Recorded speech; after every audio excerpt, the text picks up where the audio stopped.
The government shutdown continues this week with no apparent end in sight. Here to discuss the latest chaos in Washington and her new initiative on behalf of international adoption is talk radio host Laura Ingraham. And he's a culinary institution who's been teaching people to cook on PBS for decades. We travel to New Orleans to discover the true ingredients and the fate that has made Chef John Folse an international success. And finally, are limited government and economic freedom compatible with Catholic teaching? Samuel Gregg, the author of the new book, Tea Party Catholic, believes they are. We'll explore. The World Over Live begins right now.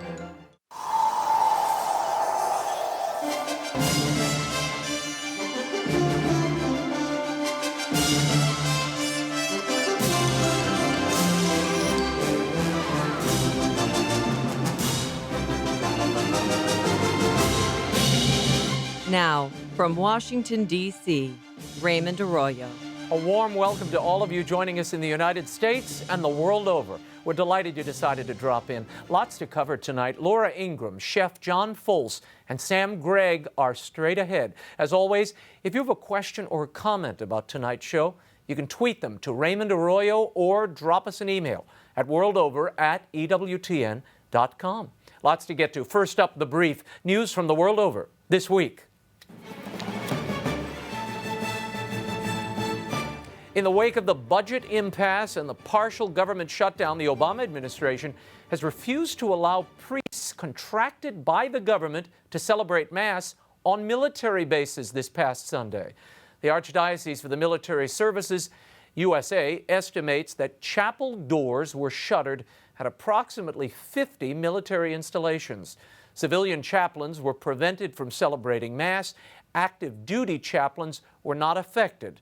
General Counsel for the Archdiocese, John Schlageter, warned in an op-ed piece that it would have been illegal for civilian chaplains to minister on base during the government shutdown.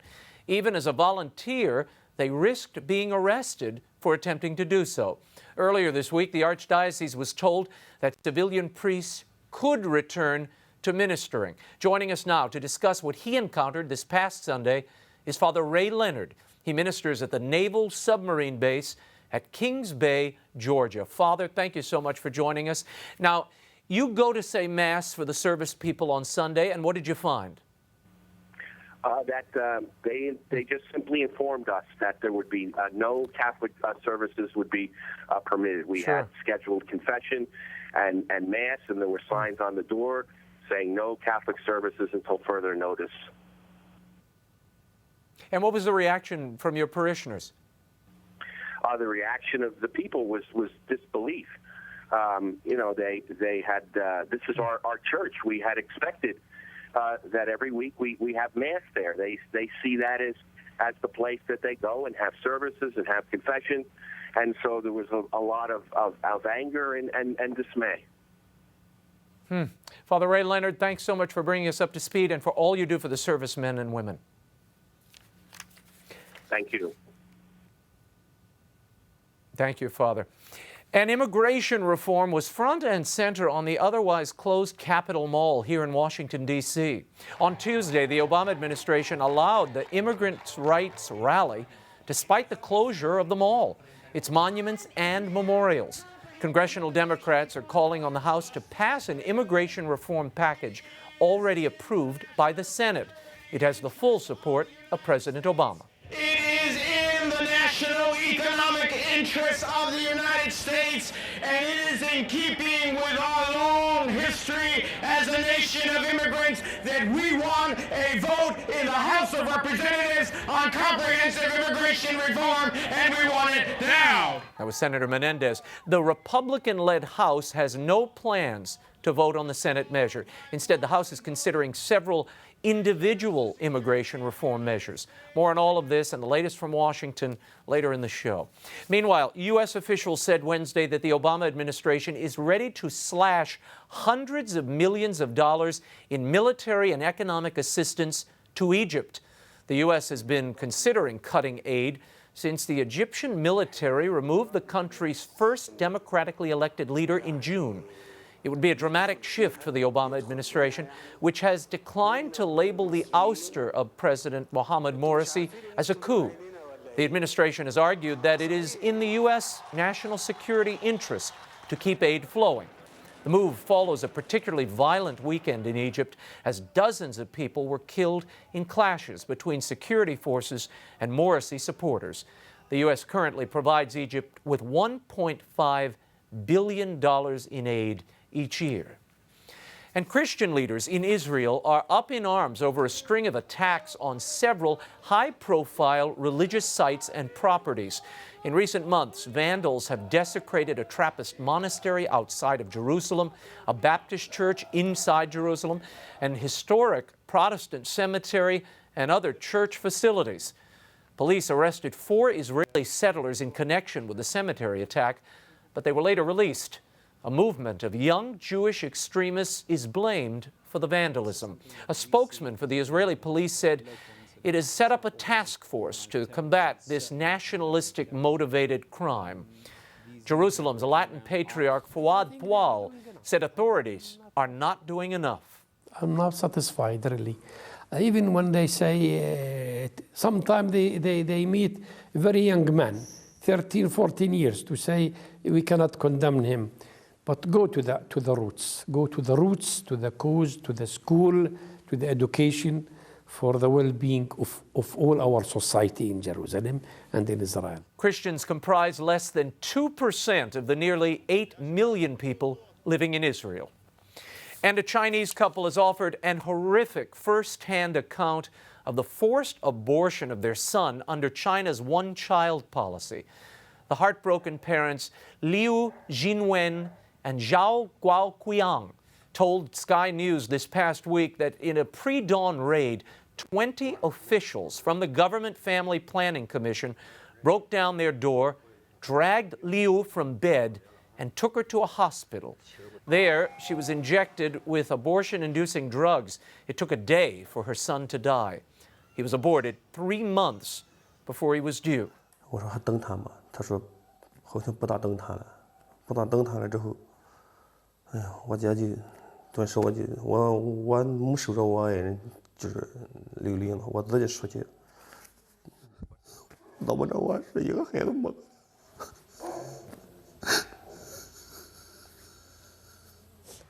孩子，对不起，我们是有冤无分。你得稍天好好待着，我们好好为你祈祷，你好好做人，好好投胎。 The couple opted not to tell the government of the pregnancy, instead planning to pay the statutory fine after their son was born. Liu said that 10 years ago she was forcibly sterilized after the birth of the couple's first son, but that the device must have failed. And in a new expanded role under Pope Francis, the Synod of Bishops has received its first task. The Holy Father has called an extraordinary synod of the world's bishops for October of next year. The official theme of the assembly, the pastoral challenges of the family in the context of evangelization. The synod will likely address the breakdown of marriage and family life in much of the world. The Pope has also called for a discussion of how the Church should address the pastoral needs of divorced and remarried Catholics. And several months ago, William Peter Blatty, the author and Oscar-winning screenwriter of The Exorcist, initiated a formal canonical lawsuit against Georgetown University. He appeared on the show to talk about it. That complaint contends that Georgetown has regularly flouted church teaching and discipline, depriving students of a truly Catholic education. The Archdiocese of Washington is in receipt of the petition and says it continues to work with Georgetown to strengthen its Catholic identity. In the meantime, the Blatty suit has been submitted to the Vatican's Secretary of State and the Congregations for Education and Religious. In a related programming note, William Peter Blatty of The Exorcist will be joining us on the world over on All Hallows Eve, October 31st. This month marks the 40th anniversary of the release of the landmark film. It's sure to be a fascinating discussion you will not want to miss if you dare. And speaking of horror, oh, the pain being experienced by members of Congress as a result of this government shutdown. The Hill newspaper reports that members of Congress are grousing because, can you believe it, they have to pick up and reuse their own towels at the House gym. You see, the laundry service is shut down during the government shutdown. What a sacrifice. The terror of it all. Somehow I think they'll survive. When we return, the budget showdown continues on Capitol Hill with no end in sight. Radio talk show host and Fox News contributor Laura Ingraham is here to give us her take on the inertia in D.C. and tell us about a brand new initiative she started to adopt a new attitude when it comes to international adoption. The World Over Live continues in a moment. Stay right there.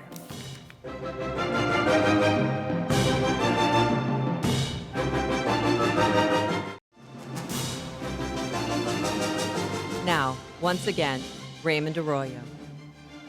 Welcome back to The World Over Live. The government shutdown shows no sign of ending, and the Republicans in Congress and the president continue their standoff over a clean, continuing budget resolution to fund the government. With neither side willing to budge and a debt crisis looming, what can we expect? Here to put it all into perspective, and perhaps more importantly, to discuss a new project she's undertaking on behalf of hundreds, if not thousands, of Russian orphans currently in limbo due to that country's ban on international adoption. I'm joined by radio talk show host, author, Fox News contributor, and mother of 3 adopted children herself, Miss Laura Ingraham. Hello. Laura How are Ingraham. you? Great to see you. Before we talk about this important project, Let's Adopt a New Attitude, tell me, we've heard from Paul Ryan, the budget chairman of the House. Yeah. He had We this were wondering op-ed. where he was. Yeah, well, he's Where was emerged he? in the Wall Street Journal, apparently. And he's saying, look. Like a phoenix rising from the ashes. Well, and he's saying a bipartisan group needs to come together and negotiate, not over Obamacare, but for common sense entitlement reform, modest entitlement reform, and Medicare means testing. Is that enough? Can the Republicans, after shutting down the government, make people forget that this was, I thought, about curtailing Obamacare's excesses? Well, I mean, it's curious because it seems that we've been down the Social Security and Medicare proposal road before. Remember Bush's proposal to reform Social Security? Well, that went to a big, that went to the old hospice chute. That went down the drain. And so Ryan, I think, he feels that Republicans aren't winning, I guess, on Obamacare, or that there's no win to be had, right? That Obama's not going to completely defund it. Obama's not going to scrap it. He said as much. It's his signature legislation. So what can you get Obama to do that will get Republicans to pull back from the cliff and Obama? Let both of them save face. Now, the idea that Obama is going to work with Paul Ryan in any meaningful way on Social Security reform, maybe they've been having little tete-a-tetes that I don't know about. Maybe that's the case. I mean, anything's possible. I don't see that. I think that's wildly optimistic. And again, it really confuses the Republican narrative, in my mind, away from common sense health care reform that is needed and scrapping Obamacare, which is desperately needed for our country. Ryan's argument is you have Democrats willing to make cuts in these entitlement programs, and therefore there's movement there. Yeah. You're not getting any movement on cutting back Obamacare or even limiting it for a year, putting it off for a year.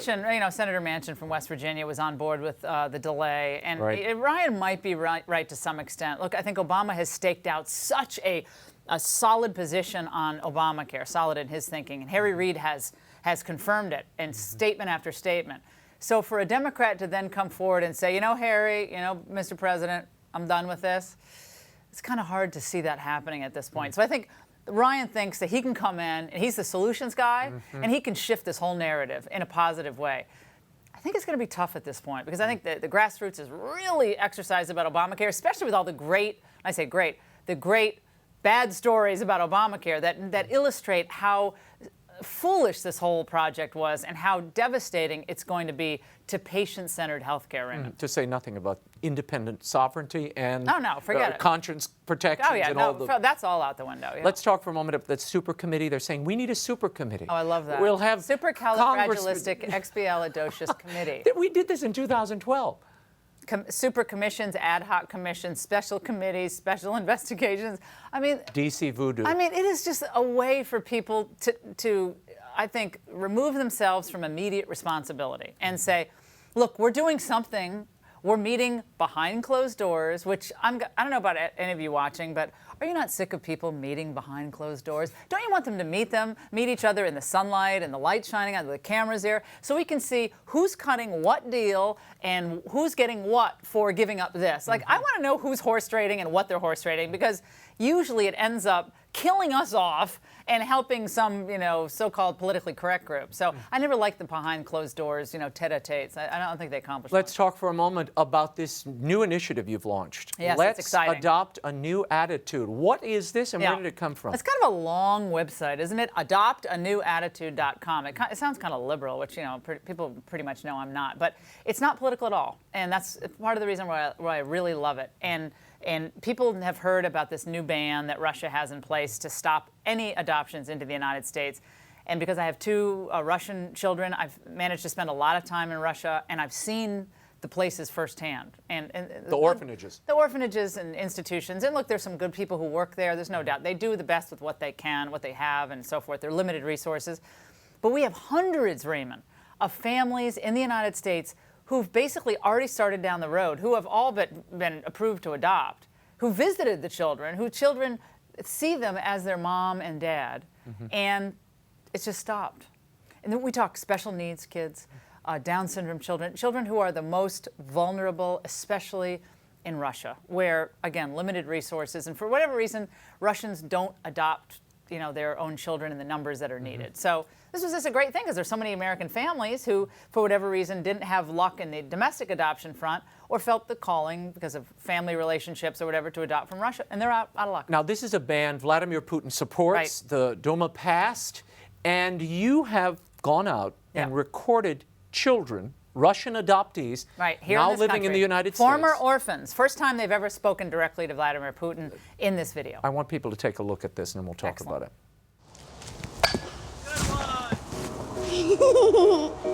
Hey, Mr. Putin. Hey, Mr. Putin, you should come visit me. Hi, Mr. Putin. Hey, Mr. Putin. Hi, Mr. Putin. Hey, Mr. Putin, can you do this? Look, Mr. Putin, I have a Putin doll. I think it was really bad that Russians banned adoption. I went to Russia, I met my child, and now I can't bring her home. When I first saw her, where we really connected, she was sitting in my lap, and she sat with her legs wrapped around my waist and put her hands on my cheeks. It's heartbreaking because I think that Oksana probably is wondering where I am. It seems very senseless. Hey, Mr. Putin, you should let the adoption start again. Adoption's great. You get to be with a nice family, and you get to have nice food, and you get to have a nice bed. We're doing great over here. Mr. Putin, come on over, I'll show you.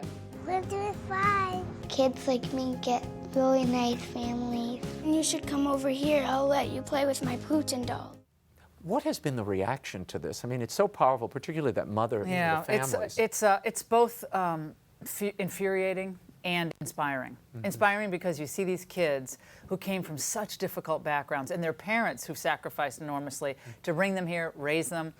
It's inspiring to see that. It's infuriating because you have children who've not done anything. They're pawns in some political dispute between the United States and Russia, and it's so deeply unfair, Raymond. And so both infuriating and inspiring, and a little cheeky. The kids are like, come over and play baseball with me. It's fun. And you have to approach this issue in a new way. People have to have a different attitude about this. That's why I say adopt a new attitude about the wonders, not just the pro-life wonders of adoption, which are transparent, apparent to all of us, but the practical wonderment of all of this for the children and the parents. It's a win-win for everybody. What has been the reaction to people who I imagine normally disagree with you politically? Yeah, I have my friends and my not friends, but I got a call from Mary Landrieu. I think she wouldn't be upset if I mentioned this. A senator from Louisiana, happens to be a Democrat, and she called me, and I almost started crying, of course, because she said, Laura, I watched this, and it is so moving. And I'm getting it out to everyone I know, and thank you for doing this. And it's not about me. I just, I feel I was called to do this, and I have to do this. There's no option for me. I have to do this. This is about these children, 100,000 plus orphans stuck in Russia, and many of them would be adopted by American families, and then several hundred who are stuck, who've already basically been adopted by American families. And the families can't pick them up. And their human rights are violated. Some families are filing lawsuits at the International Human Rights Court in Europe to try to actually vindicate the human rights of these children who otherwise have no forever family. Very quickly, why not focus on domestic adoption, Laura? People will ask. It's a question that a lot of people ask. Laura, you don't care about domestic adoptions. Well, anyone who says that doesn't know all the work I've done for crisis pregnancy centers and, of course, all the pro-life work I do, which I'm so devoted to. And I 100% do. And it's so imperative that we improve adoption here, streamline it, still have the precautions and the background checks in place, but we need to do that. That's part of my overall initiative. This is the first step in a long journey that I'm going to be on to facilitate adoption here, Russia because of my own connection to Russia, and Africa, China, beyond. We have to make this easier for people, not more difficult. What do you want people to do, having watched this video and this segment? Believe it or not, Vladimir Putin and Dmitry Medvedev, they have Twitter accounts. We don't know who reads them, but we get involved. I'm not a lobbying organization. This is a purely charitable endeavor. But if you talk about the wonders of adoption, maybe Russian children that you've met or other children who've been adopted, the more you spread the word about that, and specifically on this issue for just right now, the more I think positive energy and inspiration that's going to come from this. And tell your elected representatives you love adoption, and whatever we can do to facilitate that here and abroad is good for us, good for our hearts, and good for the children who, again, haven't done anything wrong to deserve this. Laura, thank you for being Great here. to see you. You can watch the video, the full video. And with Russian subtitles, by the Russian way. for all you Russian, For all you Russian viewers of EWTN. Adoptanewattitude.com is the website, adoptanewattitude.com. Thanks for coming, Laura. When we return, he's been a culinary institution in Louisiana for well over 30 years. He's also an entrepreneur and a man of great faith. We travel to New Orleans to talk to chef extraordinaire John Folse. When The World Over Live continues, stay right there.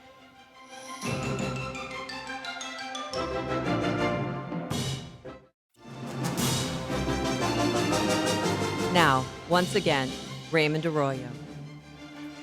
Welcome back to The World Over Live. My next guest has been on the culinary scene in my native Louisiana for well over 30 years. From the time he founded Lafitte's Landing in 1978, he's carried Cajun cooking to the ends of the earth, using it to tell the story of the people who made the food what it is today. Chef John Folse is probably best known for his long-running PBS show, A Taste of Louisiana, and his Chef Folse and Company Manufacturing ships over 100 million pounds of food all over the world each year. But it is his unique vision, his sense of place, and a deeply held faith that undergirds his success. We recently caught up with Chef Folse at his new restaurant in the French Quarter, Revolution, at the Hotel Royal Sonesta. Chef, let's start with this comment of yours, and I've read it many times. You say culture is the cuisine of a people. Explain that and how that informs your particular approach to the cuisine that you are so known for. Well, I think it's a great question, and I've always said that when people ask, why is New Orleans and why is South Louisiana so famous for its food, and the obvious answer is the people. The people are the gumbo here, as we say. You know, they come from all the nations of the world. We have 7 distinct groups that arrived here. The Native Americans, of course, here first, all the way to the Italians who came in the 1860s after the Civil War. And those 7 groups, from the French, the Spanish, the Germans, the Africans who came against their will in slavery, they all brought with them a piece of their culture, all of the great ingredients that they were known for. And through moving together in one area and combining those ingredients, those philosophies, those techniques, we have a culture and a cuisine that's unique and cannot be duplicated anywhere in the world. It is ours, and it's because of the people. So absolutely, culture is the cuisine, and cuisine is absolutely out of the culture. Yet you have taken it, really as a cultural and cuisine ambassador of Louisiana to the world. You have attempted to do just that and done it. Taken this food, unique to this area of the world, and exported it everywhere, to Moscow, to London, I mean, you've really done that. Why is that such a passion for you? Well, I think it is such an important story. I think it's so unique. I mean, when you think of what it took for the people to arrive here from the 1680s to the Creole period of the 1720s to the fall of the South in the Civil War, this story hadn't happened anywhere else. It's happened to a group of people that are so proud, they're so traditional, they're so full of their own culture, so proud of their traditions. Most of them were Catholic, to be honest. Most of them had the foundation of the church. And to be able to go out and tell the story after everybody thought it was only about black and red fish. Everybody thought that it was only about, and today, you know, with reality television, only about the swamp creatures. Right. No, it was much more about a people in their heart and their heritage and their cuisine. And I felt just compelled to go out and tell that story. And every time I told it, the eyes of the people lit up and the smiles on their faces, and they knew it was a genuine, loving story. And I just was compelled to tell it more and tell it more. And thank God to 12 countries of the world. Yeah, I want to walk back to the very beginning here. You were born in St. James Parish. You're one of 8 children. One of 8, right? Tell me how that childhood and that particular area where you were born set you on this path. Well, I was born in a trapper's cabin, and that's really interesting when people hear that. My father was a French trapper. He spoke French. His mother and father, my grandmother on both sides and grandfather spoke only French. My mother spoke French. We had a very humble, simple beginning. Our seasons of the year were dictated by the foods of the swamp floor pantry, so to speak. Our Christmas was in February. Our lifestyle was different from anything anybody saw, anybody had seen coming out of the bayous. So it instilled in us certainly a love of family, because we were all one giant family living in the same area. We were dependent on each other, so it taught us about the importance of belonging to an area. It taught us about work ethic. Unfortunately, my mother died when I was 7, almost 8 years old, and left the 8 children behind, and the youngest was twins, 11 months. Wow. The oldest was a girl, 10, and I was, as I said, going to be 8 in July. She died in May. And my dad never remarried. So he reared all 8 of us, babies, so to speak, with the help of an African-American woman who was kind enough to come into our home raising 6 of her own children. And through that experience, learned certainly the value of work, the value of working together, the value of understanding cultural differences. It was a very humble place, but probably the greatest institution of learning that I could have come from to do what I'm doing today. Tell me how the faith you were given at that moment shaped your life and your work. Well, because faith was pretty important to you all. Faith was tremendously important to us, because again, we came from a Catholic region, and I was an altar boy at a very early age. But my mother was very, very faithful. I mean, even as a young child, I mean, kneeling around the bed saying the rosary every night was important, and we had to do it, and we had to understand why we did it. It was important that we walked to the church down the road about an hour. We had no automobiles to do Mass as altar boys. It was important to her that we understood the importance of the church and God in our lives, and she prepared us for her death. Because when she died, we had that faith. Even as young children, my dad was extremely strong.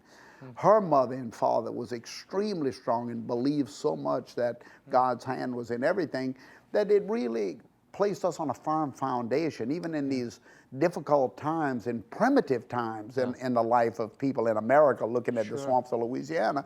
And certainly when I look back from the seat I'm sitting in today, it was so necessary to be able to get me to the place I am today, and the desire to bring that message out to the world that all things are possible. And that's really my message. Tell me about the beginnings of this journey. I know there's a lot that happens between being in Bayou country and and creating Lafitte's Landing in 1978. Tell me about that period. Because that's a tough period before you hit success, when that risk is so present. You have a great line. I'm going to quote it to you. You say, risk is the tariff paid to leave the shores of predictable misery. I love that line. Well, it's so true, and it's not only about business, it's about life. Mm-hmm. You have to be willing. I mean, my dad took a big risk when Mom died. Mary Fascio, that wonderful African-American woman with her 6 children who came into our home because she promised my mom she would.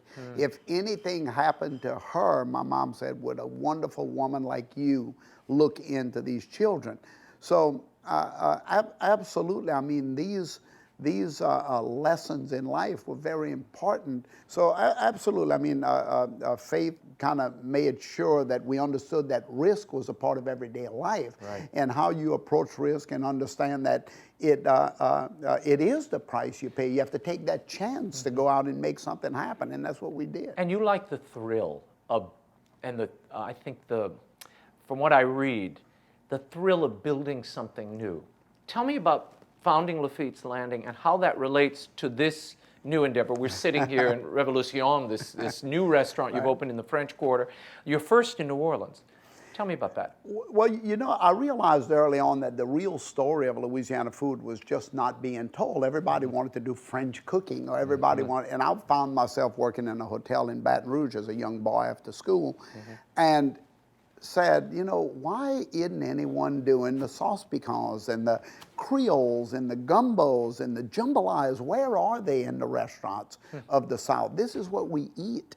Why don't we see it? So I was compelled to do a restaurant that served those dishes in the place where those dishes were created. So I made the very risky move, which I didn't really realize at that time. In fact, as the quote came later because of this, that I realized that by taking the risk, no money obviously, going in and restoring an old building with my own hands and covering the chairs to sit in and using used equipment, and opening the doors of a restaurant 70 miles out of any major city on the banks of the Mississippi River was a risk. But the uniqueness of the food, the authenticity of the food, allowed people to want to search it out. Stories were being told about this place. And it reminded me of the fact that that's really how great things happen in life. You know, you just go out, you take that chance, you have a vision, you stick to it, you change your course along the way. But eventually, if your heart's in it, and you're really committed to it, you will fail at times, but the failure just teaches you one new thing. Well, I love the entrepreneurial spirit that you so embody, that you have this story to tell, and you tell it not only with your mouth, but with your hands and with your food.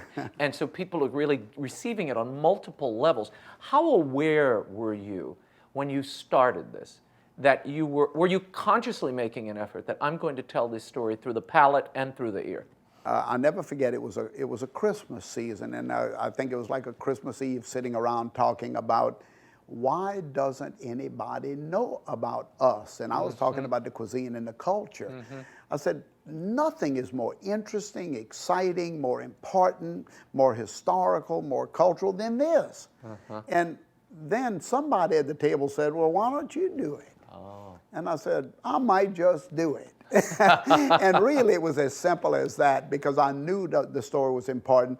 And of course, again, faith walked in, and there was a Japanese gentleman who walked into my restaurant and sat at a table and said he really enjoyed the meal, and he said, I think I would like to have this in Japan.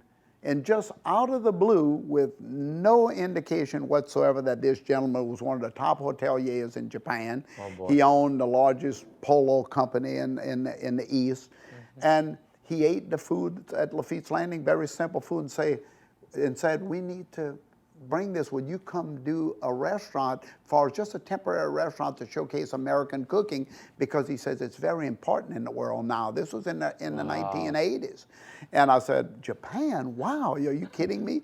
So I had my opportunity to bring my first story of Louisiana cooking and her people to Japan, and had a stage to do it on, and that lit the fire in my belly about, this is fabulous. Look at the people, how excited they are to eat the cuisine. And of course, they knew New Orleans, they knew Mardi Gras, they knew the song Jambalaya, Crawfish Pie, they knew jazz. They knew enough to know that they wanted to come and taste it. And that was enough for me to know it could happen. And could happen all around the world. Could happen all over the world. Then I decided, well, why not do it in countries where people will never have the opportunity to eat it? What about Russia? What about China? Being too naive to know that was impossible, and since I was so naive to know it, I made it happen. You did it. That's the best kind of naivete, right? I didn't know you couldn't do it. And then you had a great historic moment in 1989. You were the first non-Italian, with apologies to my paisans, the first non-Italian to create a meal at a Vatican State dinner. The Vatican State Tell me dinner. about that moment. That was another gift from God. I mean, really, our bishop, Bishop Ott at the time, Stanley Ott, had asked me to create a dinner for the Holy Father coming to New Orleans.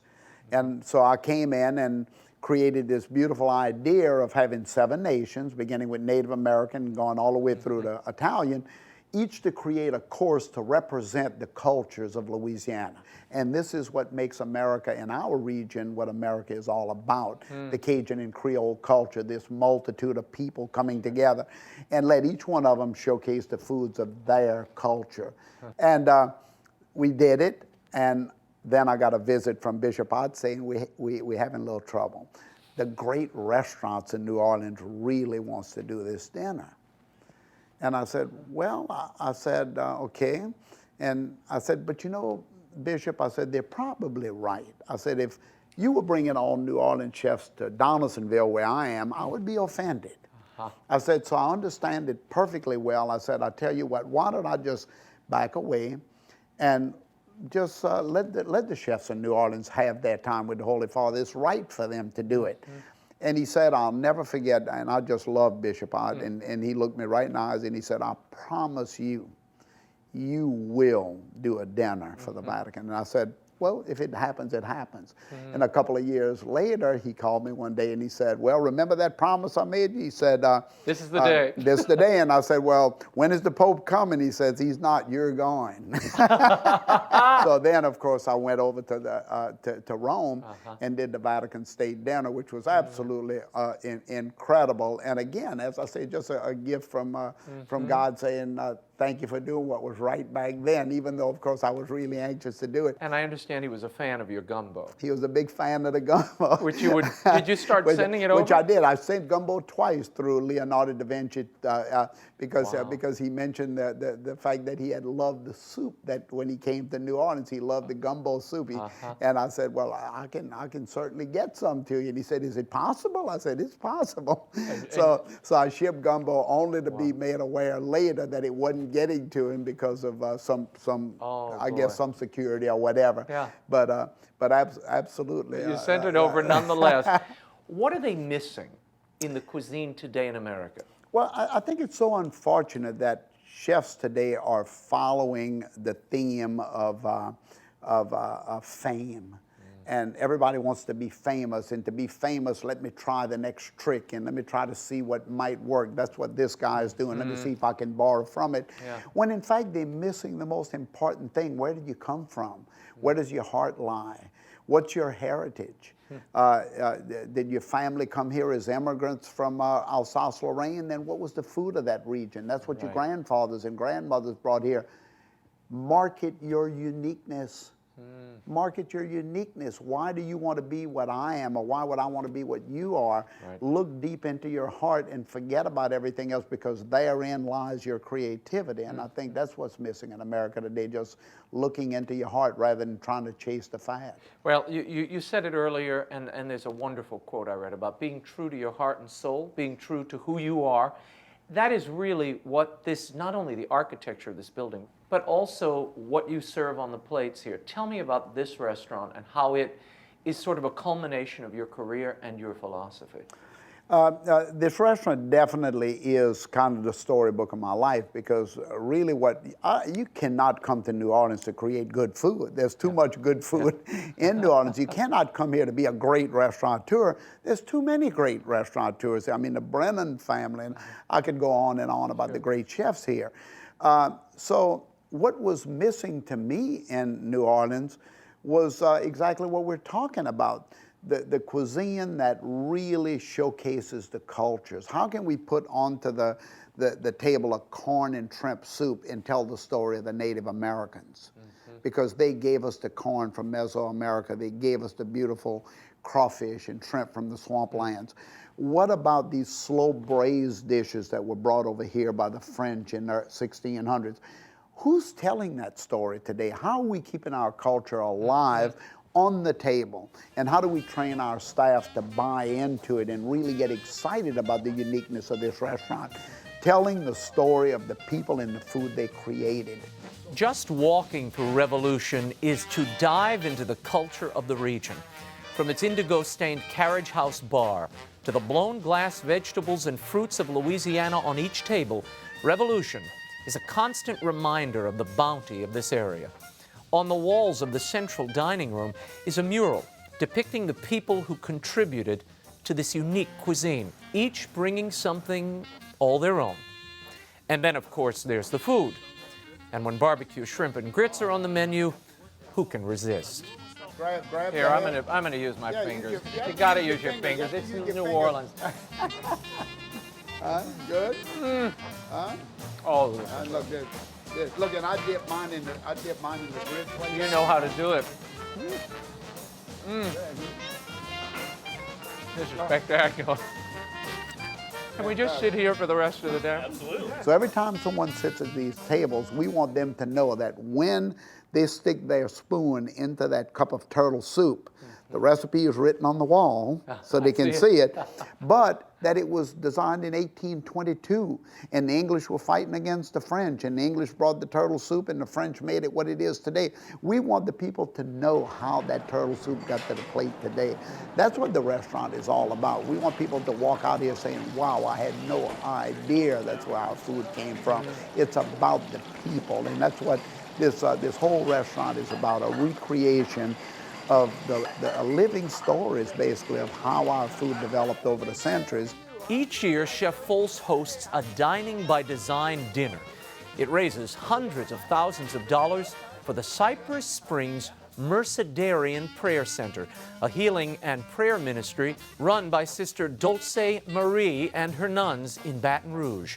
Chefs come from around the country to help Chef Folse, donating their time and talents to this great cause.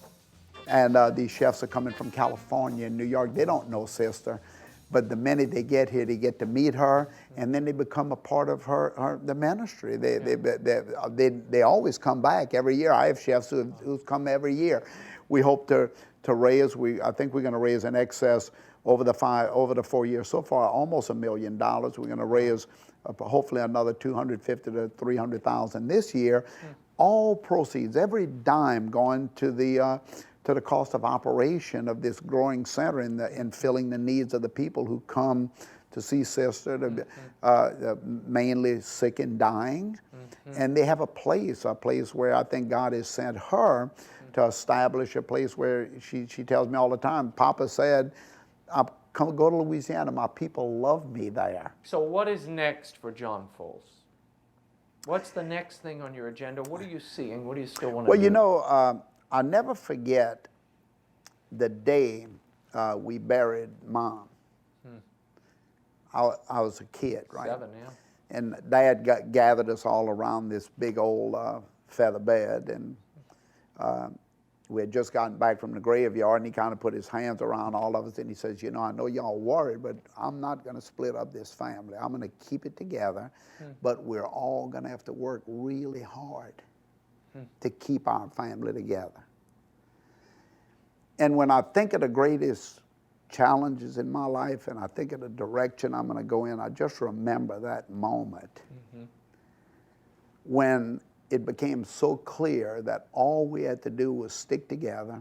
All we had to do was work hard together, stick to the mission, understand the challenges, and know full well that we weren't alone. Right. And the future was going to just unfold beautifully for us. So where do we go from here? Knowing what's happened to me in the last 30 years, all I can say is I don't have a clue, but it's going to be great. I love that answer. Thank you so much, Chef Folse. It is a joy to be with you and to be in this beautiful restaurant. Chef Folse has started a new expanded culinary school at Nicholls State University so he can pass his culinary gifts to the next generation. For more on Chef Folse and revolution, go to jfolse.com. When we return, we'll talk about how Catholic social teaching and free market economics are not such strange bedfellows, or are they? Research director of the Acton Institute and author of the new book, Tea Party Catholic, Sam Gregg is here to enlighten us when The World Over Live continues. Stay right there.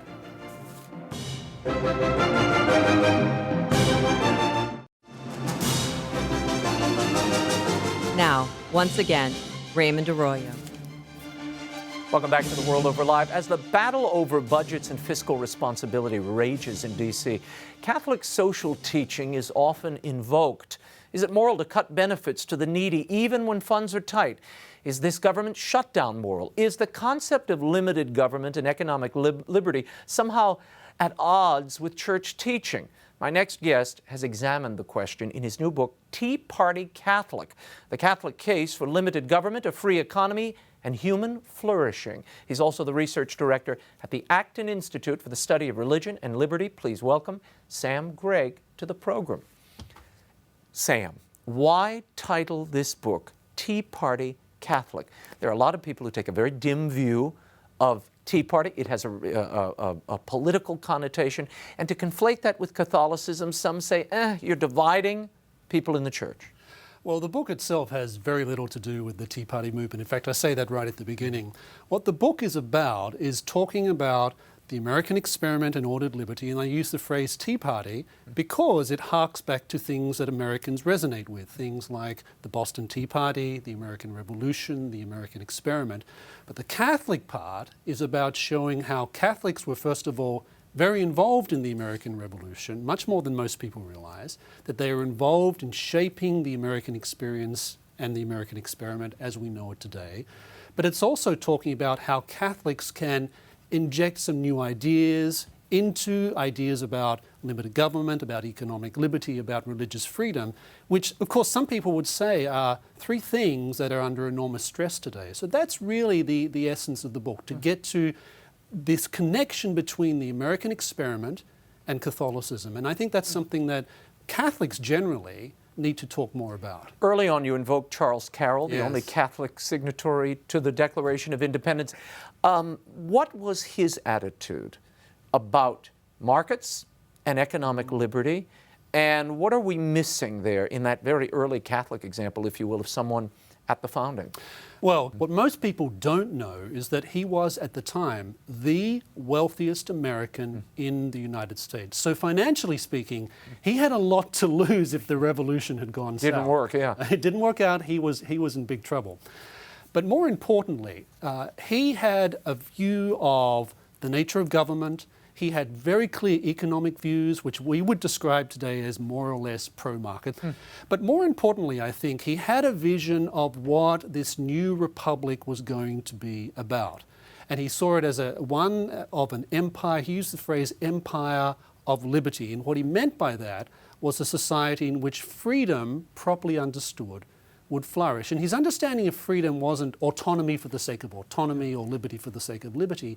He had a very rich conception, a Catholic conception of what freedom is about. And ultimately, freedom for Catholics is about excellence. So he would use language like the Republic of Virtue to describe his vision of what he thought America would be like.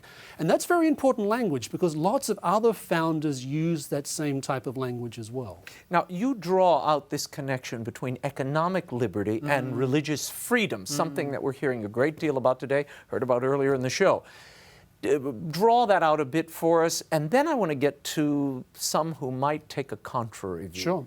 To Sam Gregg. Go ahead. Well, when it comes to the connection between economic and religious liberty, I think today, with the expansion of government into the economy, we're seeing that when you diminish liberty in one sphere of life, it tends to have negative implications, sometimes intended, sometimes unintended, for other forms of liberty. So if you expand the welfare state, as we've seen happen over the past, well, let's say 8 years, and you have a welfare state that has a vision of the human person that's quite antithetical to the Catholic vision of the person. So today's welfare state, I think, is very much based upon a type of view of the person as a rather hedonistic being, as someone who needs to be taken care of, someone who's driven by desires rather than reason. And when that comes into a clash with what people believe as a matter of religious faith to be true, then you've got religious liberty effectively being crowded out by a growing welfare state. But it's not just an intellectual crowding out, it's also a practical one as well, because the welfare state consumes resources and it takes up space that used to be occupied by many religious associations. So in other words, religious liberty isn't just about my right and your right to exercise our conscience. It's also about the freedoms of religious communities, which Dignitatis Humanae specifically talks about. So I think that's part of the problem. And it's not just literally things like Obamacare, it's also things like when Catholic organizations start taking large amounts of money from the government. What does that mean? Well, what it means is that the priorities of the organization, even if it's staffed by very good Catholic people, can often start shifting away from the people they're trying to help and much more upon how do I get secure that grant? Yeah, securing that grant. I want to put a few things before you. When people heard you were coming on, I was inundated with emails, and one of them contained the following quote. Now, this is Pope Francis.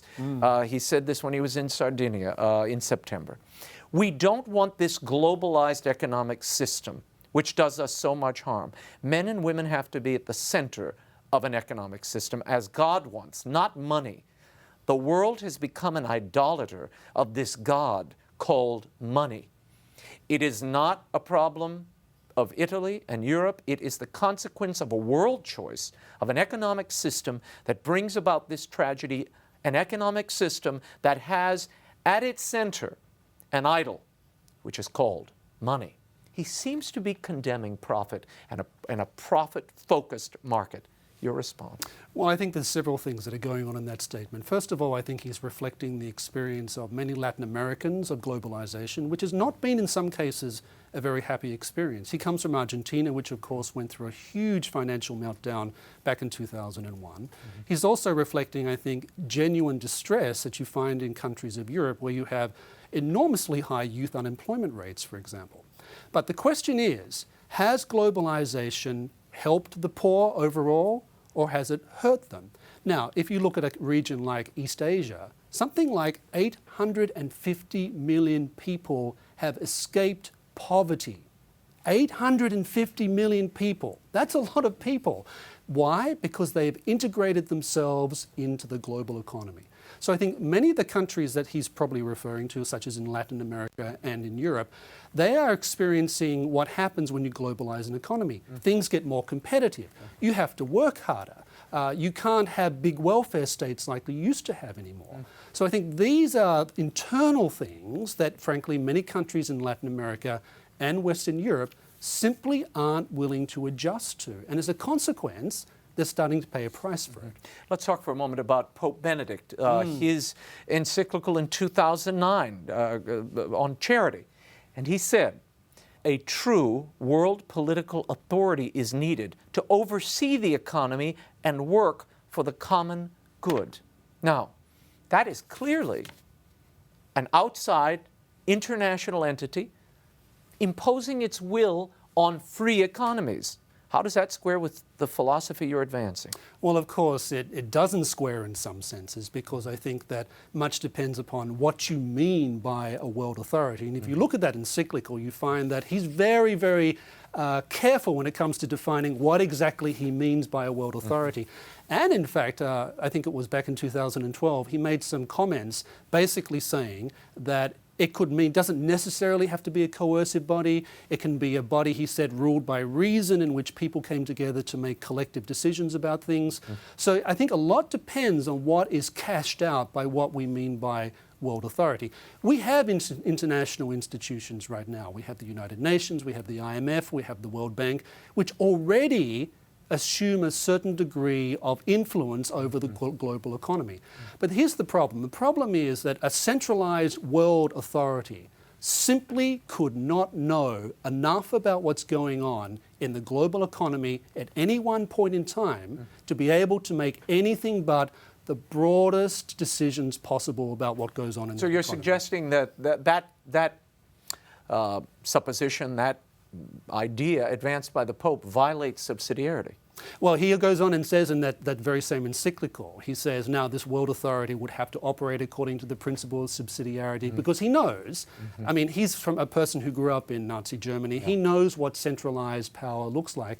He's also been someone who, especially before he became Pope, was rather critical of certain aspects of the European Union and some of its centralizing tendencies. So I think both popes actually, when it comes down to it, when it comes to the very concrete, detailed things, when it comes to economic policy or monetary policy, both of them have said, including Pope Francis, that this is primarily a responsibility of lay people, and that lay people, to a certain extent, are free to legitimately disagree about these sorts of issues. And I'm hoping that this book, Tea Party Catholic, will stimulate some debate about some things that I think maybe haven't been debated enough within the church. We are in the midst of a shutdown here in Washington, D.C. I noticed. And yeah, both parties are grappling with the financial reality hitting home. You have an entitlement state that has exploded. They simply don't have the revenue to continue at this pace. And you've got a health care regime that now has entered the picture. Every time these arguments begin on Capitol Hill, no doubt Catholics come to the fore. Half of them say we've got to be fiscally responsible. We must cut away at these entitlement programs. And then another group of Catholics, you call them social justice Catholics in your book, they come up and say, wait a minute, that's immoral. You are hurting the needy and the poorest of the poor. Your message to them in the middle of this showdown, is it moral to make those sorts of draconian cuts in some instances? Well, you know, I think a lot would depend upon which particular programs we're talking about, who would affect. But here's the thing. It seems to me that it's much more consistent with the founding, the American founding with the American experiment, that when it comes to helping those in need, our first recourse should not be the government. It should be individuals, it should be families, it should be religious associations, it should be churches. When Alexis de Tocqueville, who wrote that great book, Democracy in America, came here in the 19th century, he observed that when it came to helping problems, helping people get out of their problems, it was religious associations and individuals did it, not governments. And maybe that's something that we need to be thinking about. Instead of expecting governments to take care of so many of these problems for us, maybe it's time for us as a church to be saying, no, that's something that we Christians need to be doing. In fact, Benedict XVI was very clear about this in a number of his encyclicals, that there's something that the welfare state can't give people. It's called loving personal concern. Welfare states can't do that. And there are situations, he said, of extreme need that cry out, not for another welfare payment, but for loving personal concern. So you would say those cuts to some of those entitlement programs are moral? I would need to know which ones we're talking about and how far the cuts go. Very good. Sam Gregg, thanks for being here. Thank you, Raymond. And the book is Tea Party Catholic, The Catholic Case for Limited Government, a Free Economy, and Human Flourishing. You can get it at bookstores everywhere and online. You can read Sam Gregg's columns at acton.org. That is all the time we have. Until next week, the show continues on Facebook and Twitter. Like me on Facebook and follow me on Twitter. The links are at raymondarroyo.com. By the way, if you sign up for my free e-blast, I'll send you exclusive content each week. You can sign up at the center of the page, raymondarroyo.com. In the meantime, we'll be scouting the world over for all that is seen and unseen. On behalf of the staff and crew of EWTN News, I'm Raymond Arroyo from Washington, D.C. See you next time. Bye now.